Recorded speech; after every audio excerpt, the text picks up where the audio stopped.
আমরা দেখতে পারলাম যে ওসমান হাদির জানাজায় লক্ষ লক্ষ মানুষ উপস্থিত ছিলেন। এখানে উল্লেখযোগ্য যে বিষয়টা হচ্ছে সেটা হচ্ছে শুধু পুরুষরা উপস্থিত ছিলেন না, এবার আমরা দেখলাম যে অসংখ্য নারীরাও ছিলেন। আমরা হিজবুত তৌহিদ, আমরা যখন ইসলামের প্রকৃত শিক্ষা নিয়ে কাজ করছি, ইসলামের প্রকৃত আকীদাটা তুলে ধরে এটাই বলছি যে আল্লাহর হুকুম, আল্লাহর দ্বীন প্রতিষ্ঠার মাধ্যমে নারী পুরুষ পুরো মানবজাতি শান্তিতে বসবাস করতে পারবে। এই কাজ করতে গিয়ে পুরুষের পাশাপাশি নারীদেরকেও যখন আল্লাহর প্রকৃত দ্বীনের শিক্ষা দিয়ে যখন তাদেরকে এগিয়ে নিয়ে আসার আহ্বান জানাচ্ছি এবং আমাদের নারীরা সেই শিক্ষায় শিক্ষিত হয়ে যখন সকল অঙ্গনে তারা ভূমিকা রাখার চেষ্টা করছেন, তখন আমাদেরকে বিভিন্নভাবে অপবাদ দেওয়া হয়েছে, বিভিন্ন নোংরা ভাষায় গালিগালাজ করা হয়েছে, এমন এমন অশ্লীল ভাষায় আমাদের ব্যাপারে প্রয়োগ করা হয়েছে যেটা আসলে আমার এখানে দাঁড়িয়ে বলারও রুচিতে আসে না। খুশি লাগলো এই বিষয়টা দেখে যে আমাদেরকে যে কারণে আপনারা যে কথাগুলো বলে আপনারা আমাদেরকে গালি দিয়েছেন, বলা হয়েছে আমাদের ব্যাপারে যে আমরা ইসলামকে ধ্বংস করছি, আজকে আমরা দেখলাম ওসমান হাদির জানাজায় নারীরা অংশগ্রহণ করেছে। এটা আমি মনে করি এটা আমার দেখে খুবই ভালো লেগেছে, আমি খুব আনন্দিত হয়েছি যে এমনই তো হওয়া উচিত।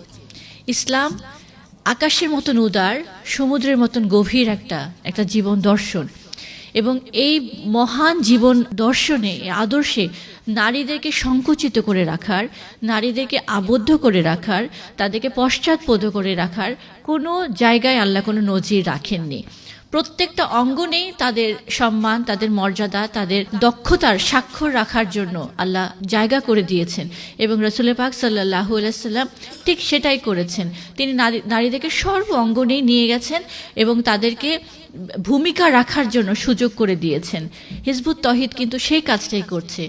তো আমরা খুবই আনন্দিত হয়েছি এই বিষয়টা দেখে যে আজকে নারীরা তাদের অধিকার ফিরে পাচ্ছে বলে আমি মনে করি।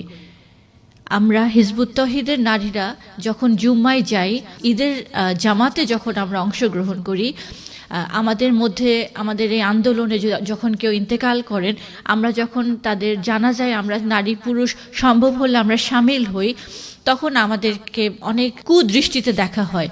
কিন্তু আজকে এই ঘটনার মধ্য দিয়ে আমি এটাই বুঝলাম এবং এটাই প্রমাণিত হলো যে আপনারা যারা এই বিরোধিতাগুলো করেছেন, আমাদের এই এগিয়ে যাওয়ার পথে অন্তরায় সৃষ্টি করার চেষ্টা করেছেন, আপনারা বুঝেছেন যে আসলে আপনাদের অবস্থানটা কত ভুল ছিল।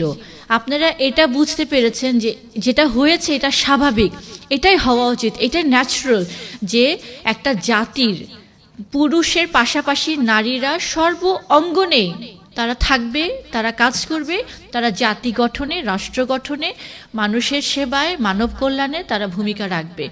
এবং এই ঘটনার মধ্য দিয়ে দেখতে পেলাম যে তারা আলহামদুলিল্লাহ পুরুষদের সামনেও নারীরা ছিলেন, পিছনেও। কারণ খুব স্বাভাবিক, যখন এত বড় জামায়াত হবে হয়তো পুরুষরা দাঁড়িয়ে গেছেন এবং পিছনে নারীরা এসে দাঁড়িয়েছেন, তারপর আবার পুরুষরা এসে দাঁড়িয়েছেন।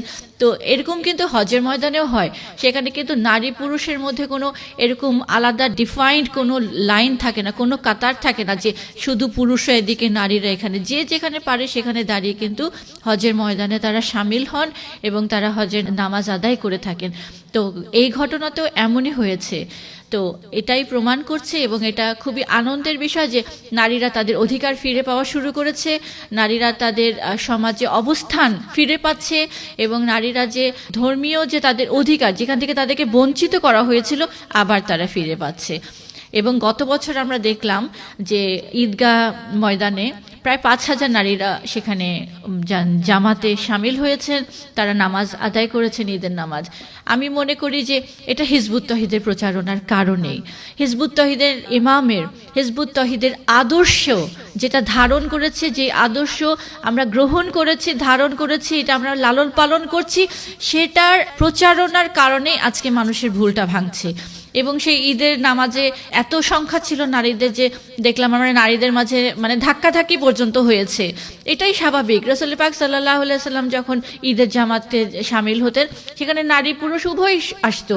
নারীরা আসতে না পারলে তাদের যদি কোনো সমস্যা থাকতো, শারীরিক সমস্যা, আল্লাহ রাসূল বলতেন আসো তোমরা খুতবা শোনো। কেউ যদি বলতো আমার ওড়না নাই, তিনি বলতেন আরেকজনের সাথে শেয়ার করো, but you have to come, you have to participate in this congregation. So that means যে এটা একটা সোশিয়াল একটা গ্যাদারিং, এটা একটা রিলিজিয়াস একটা গ্যাদারিং। এখানে তাদেরকে অবশ্যই ইমামের বক্তব্য শুনতে হবে, এখানে অবশ্যই তাদের জাতির নেতার দিক নির্দেশনা নিতে হবে, সেখান থেকে তারা অনেক কিছু শিখতে পারবে। তো আমি এটাতে খুবই আনন্দিত বোধ করছি সত্যিকার অর্থে। এবং গত ঈদে আমি আমাদের সোনাইমুড়িতে যখন ঈদের জামাত হলো সেখানে মাননীয় ইমাম ঈদের জামাতের পরে আমি কিছু কথা বলেছিলাম নারীদের উদ্দেশ্যে। সেটা নিয়েও ব্যাপক ট্রোল করা হয়েছিল, সেটা নিয়েও অনেক সমালোচনা করা হয়েছে, সেখানে অনেক কটূক্তি করা হয়েছে, আমাকে অনেক বাজে ভাষায় আমাকে গালিগালাজ করা হয়েছে যে নারীরা কেন ঈদের জামাতে যাবে, একজন নারী কেন ঈদের জামাতে যে সেখানে বয়ান করবে। কিন্তু এটা তো খুব সাধারণ কথা। একটা জাতির এত বড় অংশ নারী, তাদের উদ্দেশ্যে কোনো কথা থাকবে না? মাননীয় ইমামের পক্ষ থেকে, জাতির ইমামের পক্ষ থেকে তাদের প্রতি কোনো দিক নির্দেশনা থাকবে না? তারা কিভাবে সামনে আরো কাজ করবে, কিভাবে আল্লাহর দ্বীনকে প্রতিষ্ঠা করার জন্য ভূমিকা রাখবে, কিভাবে তারা মানুষের মাঝে হেদায়েতের আলো ছড়িয়ে দিবে, কিভাবে তারা মানুষকে তৌহিদের উপর ঐক্যবদ্ধ করবে, এই কথাগুলো তাদের জানতে হবে না? তো সেই উদ্দেশ্যে যখন কথা বলেছিলাম অনেক বাজে ভাষায় গালাগালি করা হয়েছিল, কিন্তু যেই কারণে সংগ্রাম করছি আজকে সেই সংগ্রাম মনে হচ্ছে আলহামদুলিল্লাহ সেটা বিজয়ের মুখ দেখছে। যারা বিরোধিতা করেন আমি বিশ্বাস করি আপনারা জেনে শুনে বিরোধিতা করেন, কারণ আপনারা জানেন যে হিজবুত তৌহিদ যা বলে হক বলে।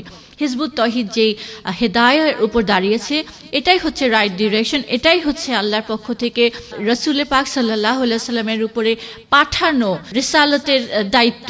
এবং এটাও আপনারা জানেন যে হিজবুত তৌহিদ যে নারীদের ব্যাপার যে তাদের নীতি, এটাই হচ্ছে আল্লাহ রসুলের নীতি, এটাই হচ্ছে আল্লাহর হুকুম।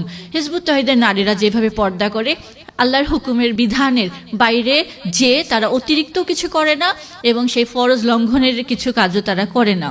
তো আল্লাহর অশেষ রহমতে আমি এটা বুঝতে পারছি যে যারা বিরোধিতা করেন জেনে শুনে বিরোধিতা করেন অহংকারের কারণে, তারা জেনে শুনে বিরোধিতা করেন তাদের নিজেদের স্বার্থকে কায়েম করার জন্য, তারা বুঝেই বিরোধিতা করেন কারণ এতদিন ধরে বিরোধিতা করে এসেছেন। আজকে যদি হিজবুত তৌহিদকে সমর্থন দিয়ে দেন তাহলে হিজবুত তৌহিদকে মেনেই নিলেন, এটা কি করা যায়? এই কারণগুলো থেকে আপনারা করেন। তো আমি বলবো যে আল্লাহ বারবার বলেছেন যে সত্যকে সত্য বলো, মিথ্যাকে মিথ্যা, এবং সত্যকে যদি সত্য বলে কেউ মেনে নেয় সে সম্মানিত হবে, আল্লাহ তাকে আখিরাতে এবং ইহকালে দুই জায়গাতে সম্মানিত করবেন।